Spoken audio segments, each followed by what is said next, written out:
இருக்கும் என கருதி உடல் புகுந்து தடவியதோ ஒருவன் வாழி கல்லிருக்கும் மலர் கூந்தல்.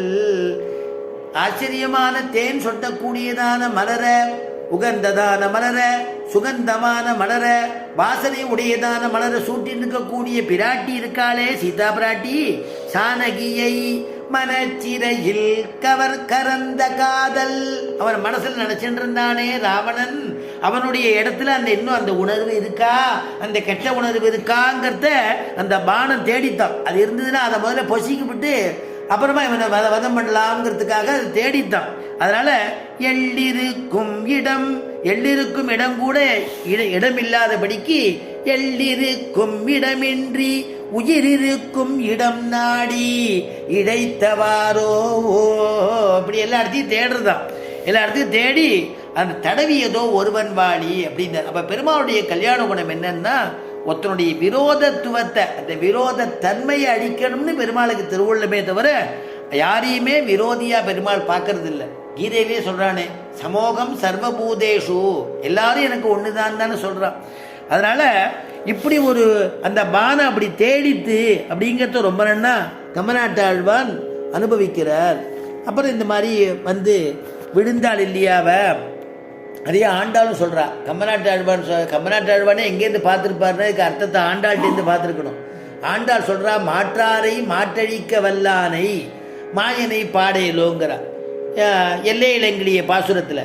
மாற்றாரை மாற்றழிக்கன்னா, மாற்றாரைன்னா சத்துருக்கள், அவளுடைய எண்ணங்களை வந்து விளக்கணும்னு திருவுள்ள பெருமாளுக்கு. அதனாலதான் மாற்றாரை மாற்றழிக்க வல்லானை, அந்த மாற்று அந்த வேறு எண்ணம் உடையது எண்ணத்தை நீக்கணும். அதுதான் ஆண்டாலும் சொல்றா. அப்படிப்பட்டதான மாயனை நாம் எல்லாம் பாடுவோம் வாங்குவோம் அப்படின்னு கூப்பிடுறா, திருப்பாவையில கூப்பிடுறா.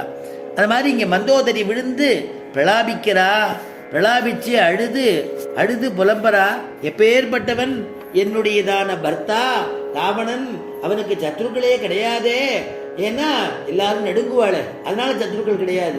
எல்லாரும் அவனை கண்டா பயப்படுவாளே, தேவர்கள்லாம் வந்து இங்கே வேலை செய்வாளே, எல்லாரும் இங்கே கைங்கரியம் பண்ணுவாளே, எல்லாரும் பயந்துட்டு ஓடுவா, யமன் கூட ஓடிடுவானே.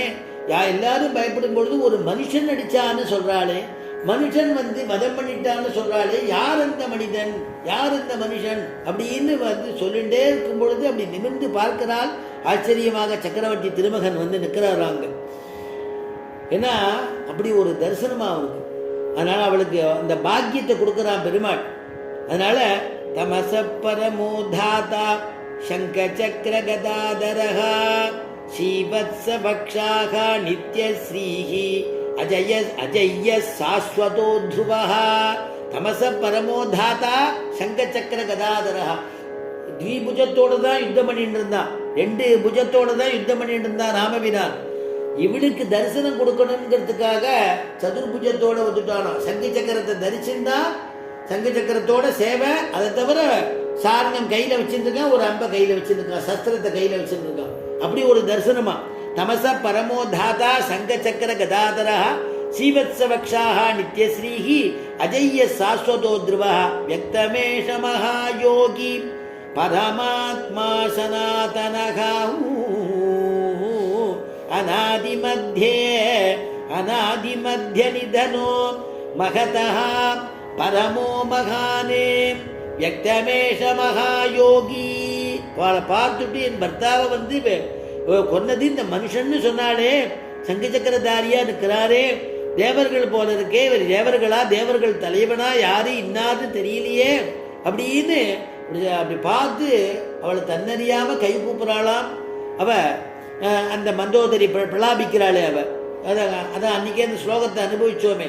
கோதண்ட மண்டித கராத்து கமலாயதாட்சாத்தே மார்த்தாண்ட வம்சதிலகாத் மனுஜேந்திர வேஷாத் சீதா முகாப்ச மதுபாத் சகலாபிராமாத் ராமாத் பரம் கமபி தத்வமகம் ந ஜானே. கோதண்ட மண்டித கராத், ஆச்சரியமான கையில கோதண்டம் வச்சிருக்கான். கமலமான அவனுடையதான கமலம் போல அவனுடைய திருக்கண்கள். மார்த்தாண்ட வம்ச திலகாத்து வம்சத்துக்கு திலகமாக இருக்கக்கூடியவர் இல்லையா. குலசேகர ஆழ்வார் அனுபவிக்கிறார் இல்லையா, விளக்கு போல. என்ன விளக்குன்னார், அந்த அயோத்திக்கே ஒரு குலவிளக்கு போல ராமபிரான் அப்படின்னு. அதனால மார்த்தாண்ட வம்ச திலகாத்து, திலகம் போல உள்ளவர். மனுஜேந்திர வேஷாத்து, மனுஷ வேஷமா வந்திருக்கான். ஆனா பரமாத்மா சீதா முகாப்ச மதுபாத்து சகலாபிராமாத்து ராமாத் பரம் கமபி தத்துவமகம் ந ஜானே. இப்படி ஆச்சரியமான ஒரு திவ்யமான தரிசனத்தை கொடுத்த உடனே என்ன, அந்த தரிசனத்தை அவளுக்கு கொடுத்து சந்தோஷப்பட்டாராம் பெருமாள். பதிவிரதைக்கு தானே கொடுக்கணும் தரிசனம் இல்லையா. அதே மாதிரி பதிவிரதையில இவளு சேர்றா மந்தோதரி, பதிவிரதையில தார சேர்றா. தாரா அன்னைக்கு சுக்ரீவன் வாலியை இழந்துட்ட தாரைக்கு தரிசனம் கொடுத்தாரு இல்லையா, அவளும் அனுபவிச்சா இல்லையா. பார்த்தோம் அப்புறமேயச்ச துராசதச்ச உத்தம தார்மிகச்ச, உன்னை என்னன்னு சொல்லி நான் புகழுவேன். வெய்ய வந்த வாழ்த்தினாள் புகழ்ந்தாளாம் பெருமாள். வெய்யணும்னு நினைச்சுன்னு வந்தாலாம் புகழ்ந்தாளாம்.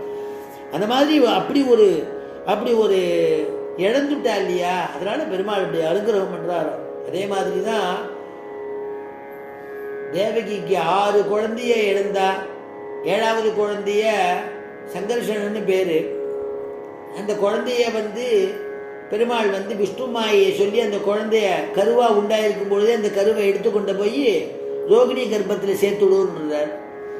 அது மாதிரி சேர்த்துட்டா. ஆனா 6 குழந்தைய கண் முன்னாடி அடிச்சு கொள்றான், துணி துவைக்கிற மாதிரி.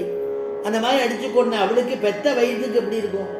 அதனால அந்த வயிற்றுக்கு மருந்து போடும்படியா கிருஷ்ண பரமாத்மா தன் தரிசனத்தை கொடுத்தாலாம் அந்த தம்பதிகளுக்கு. இப்பேற்பட்ட பாக்கியம் இல்லையா.